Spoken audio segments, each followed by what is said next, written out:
السلام عليكم ورحمة الله تعالى وبركاته. أينما كنتم أتمنى أن تكونوا في صحة جيدة. قبل كل شيء لا تنسوا الصلاة والسلام على حبيبنا ونبينا رسول الله صلى الله عليه وسلم.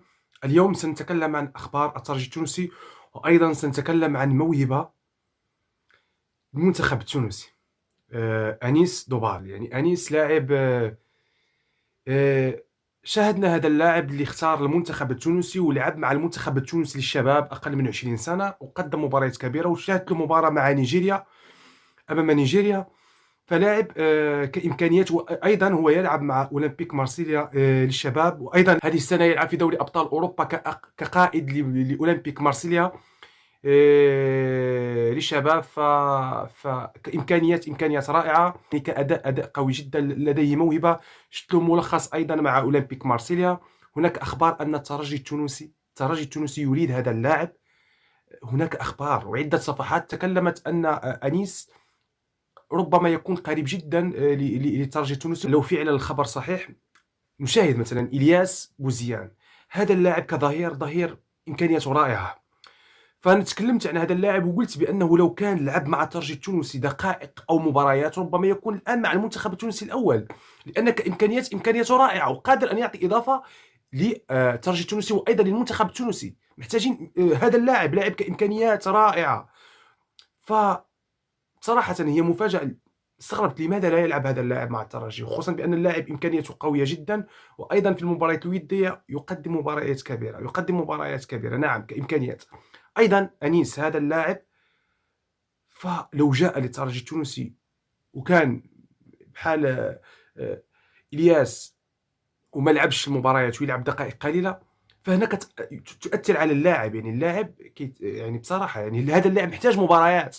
هو الآن يلعب مباريات مع أولمبيك مارسيليا الشباب، وقريبا جدا يقدر يلعب مع الفريق الأول.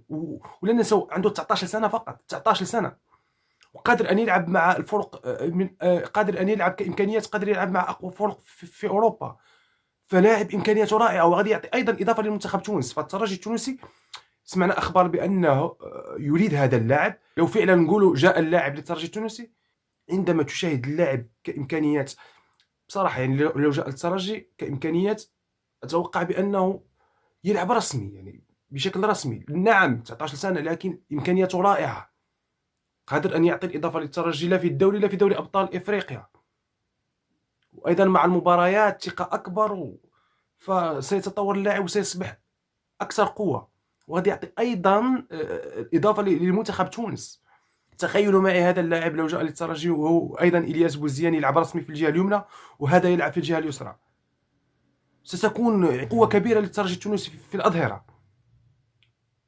ولا ننسى بأن هناك أسماء، عودة يوسف مساكني ربما قريبة، وهناك صفقات قادمة. سيصبح الترجي التونسي بصراحة فريق قوي جدا، سيصبح فريق صعب، لا في دوري أبطال إفريقيا لا في الدوري. فلاعب هذا ما شاء الله عليه، يعني 19 سنة، يلعب مع أولمبيك مارسيليا للشباب، والآن يلعب في دوري أبطال أوروبا للشباب كقائد الفريق. فلاعب إمكانياته رائعة، وشاهدوا هذا اللاعب إمكانياته رائعة. لاعب سريع، العرضيات متقنة، ذكي، لاعب ذكي، دفاعيا ممتاز، هجوميا ما شاء الله عليه، ما شاء الله عليه، ما شاء الله عليه. لاعب إمكانياته رائعة، وأنيس ما شاء الله عليه، يعني قادر أن يعطي الإضافة للمنتخب التونسي مستقبلا. فما شاء الله عليه، إمكانياته رائعة. فهذه الأخبار، ربما يكون قريب جدا من الترجي التونسي. الترجي التونسي رقم صعب جدا هذا الموسم في إفريقيا بصراحة، يعني لكن يجب أن يصحح عدة نقاط. فهذا كل شيء. أحبكم في الله.